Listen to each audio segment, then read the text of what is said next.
based material, because at the same time that we were doing research on a brand of leadership, based on collective leading, collaborative leadership, and all that. The Americans were doing something similar. Unlike us, they had phenomenal resources. They got 7 states, so many universities, so many people in the public sector and organization in the public health sector collaborated together, and they produce material, research, and programs under the head title of collaborative leadership. The funny part is that almost to the word, their findings are identical to our findings. Um, we then are talking to them. They've given us the material. We are buying the services of their training trainers. We want to bring them to South Africa. We want to collaborate, but we also want to look at the level of Harvard, MIT, because there they also are professors who are doing in the public leadership area, and the Kennedy School of Government, for example, Harvard and Kellerman. These people are operating in this space, and they are pitching at a very high level. We want to see if we can partner with this material. So you cut across, cultural, racial, economic boundaries, and look for people who are operating in the same area. Lastly, maybe in this particular area, the reason we are doing this, it's not just because it's Africa's time. I think we are seeing the demise of the authority-based leadership, which came in with the Industrial Revolution and all that. That there was the boss and he knew everything. He was the one who decided just about everything. That model is being questioned and is almost being replaced, or maybe revitalized, or incorporated into a leadership style that is based on collectivity, or networks. It's a bottom-up kind of stuff.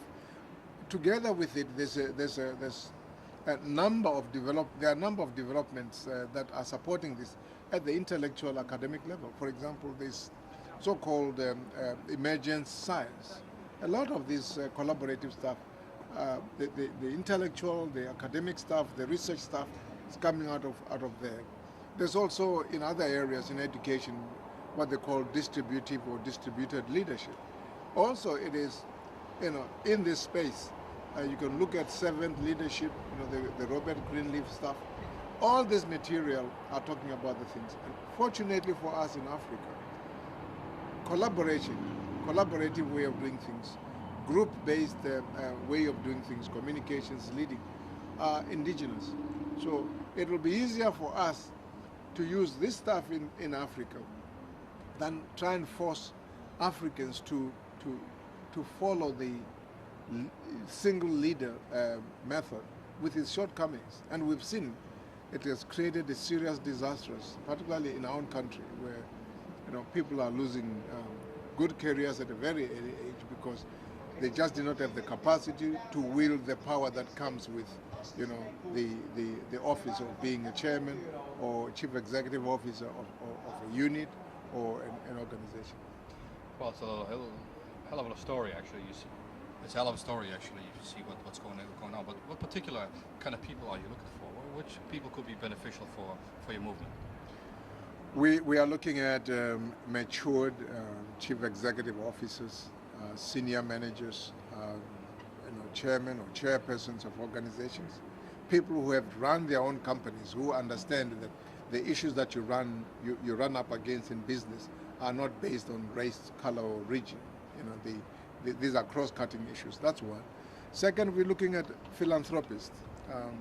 I know in Europe, particularly Holland, there are people here who are interested in helping, making sure that Africa does cross the developmental divide in the 21st century.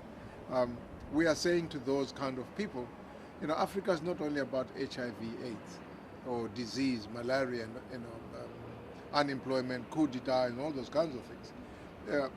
Africa is also about leadership.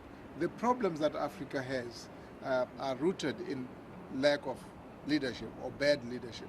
So we're looking at philanthropists. We're also looking at development agencies and institutions some of them government-based, some of them private sector, some civil society.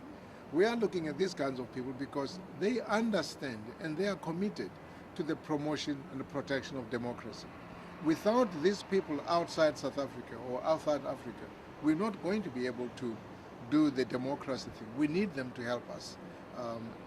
Lastly, we also are looking for young people. You know, I think for some reason, we've switched off the migration of young people from the West, particularly Europe and America, to come to South Africa or Africa, not only as tourists, but also as people who are looking for a potential home, to come in and inject new blood. We can't just continue to work with people who have been tarnished by apartheid, colonialism. There must be fresh blood out there. It has not been happening for decades that young, enterprising people who want to change the world are coming to Africa. We want to build networks between our own young Africans and young Westerners, Hollanders, English, British, German, French, you name it, Italians. We want them to come to Africa. Largely because when they come to Africa, they are going to find there are people already on the ground who represent their own cultural, social backgrounds. Okay, now the final question is two parts actually. What do you think the biggest challenge you're going to face like in the next coming time, next period? And what will that time be? Are we speaking about months, or is this like something which we could expect in a numbers of years? The immediate challenge is in a matter of weeks. Our first year anniversary comes in July, and the first challenge we have, the first hurdle, is raising the level of funding that we need to fund the tooling up in terms of projects, programs, infrastructure, equipment. These things cost money. You're not going to get them for nothing. We can't even go to our own government and say, give us the money to do that, because it is overstretched on HIV/AIDS and other transformative things. So that is our first challenge. The second challenge is to convince and get commitment from people who normally are looking for short-term gains. This issue requires you to have deep pockets. Also requires us to have long-term commitments, because it's going to take us, most probably, in my view, 20, 25 years before you see the results.